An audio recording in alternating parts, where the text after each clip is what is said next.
So let's read this question. So this question says number of electrons in 1 coulomb of charge will be, ठीक है, 1 electron का charge आपको given कर रखा है 1.6 इंटू 10⁻⁻19 कूलम। ऑलराइट, तो चलिए बच्चों इस क्वेश्चन को स्टार्ट करते हैं। So we can write down the key concept of this question. आपको नंबर ऑफ इलेक्ट्रॉन्स बताने हैं, ठीक है। नंबर ऑफ इलेक्ट्रॉन्स लिख लीजिए, या फिर क्वांटाइजेशन ऑफ चार्ज भी लिख सकते हैं। क्या लिख सकते हैं? Quantization of charge. This will be the key concept of this question.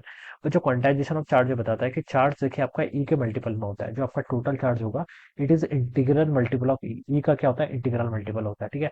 N की वैल्यू 1 2 3 4 5 होगी, ठीक है। ई के आपका एलिमेंट्री चार्ज है, एलिमेंट्री चार्ज ऑफ इलेक्ट्रॉन। अगर मैं इसकी मैग्नीट्यूड की बात करूँ तो 1.6 इंटू 10⁻⁻19 के इक्वल होता है, ठीक है। ये मैग्नीट्यूड ऑफ चार्ज है। वैसे तो चार्ज क्या होता है? नेगेटिव होता है, तो माइनस साइन भी लगाना पड़ेगा, ठीक है। लेकिन मैग्नीट्यूड की बात करें तो ये इतना होता है, ठीक है। तो Q इजिकल टू एन। अब हमसे बोल रहा है 1 कूलम ऑफ चार्ज में कितने इलेक्ट्रॉन होंगे। Q क्या है आपका? Total charge. N क्या है? Number of electron. E क्या है? Electronic charge. 1 इलेक्ट्रॉनिक चार्ज का मैग्नीट्यूड। तो आपको 1 कूलम में बताना है, तो उसका 1 कूलम लिख लीजिए। एन नंबर ऑफ इलेक्ट्रॉन्स कितने होंगे ये बताना है। इलेक्ट्रॉन का चार्ज का मैग्नीट्यूड होता है 1.6 इंटू 10⁻⁻19 कूलम के इक्वल, ठीक है। कूलम से बच्चा आपका कूलम कैंसिल। एन को यहाँ से क्या लिख सकते हैं? 1 डिवाइडेड बाय 1.6 इंटू आपका 10⁻+19 यहाँ पर आ जाएगा, ठीक है।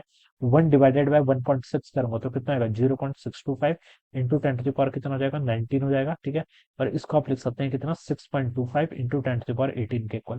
तो इतने नंबर ऑफ इलेक्ट्रॉन्स आपके होंगे 6.25 इंटू 10⁻18, जो कि बी ऑप्शन पे गिवन है। तो बच्चों आंसर क्या होगा इसका? बी आंसर होगा, ठीक है। B option will be the answer of this question. तो I hope you are understood this concept. All the best and thank you so much.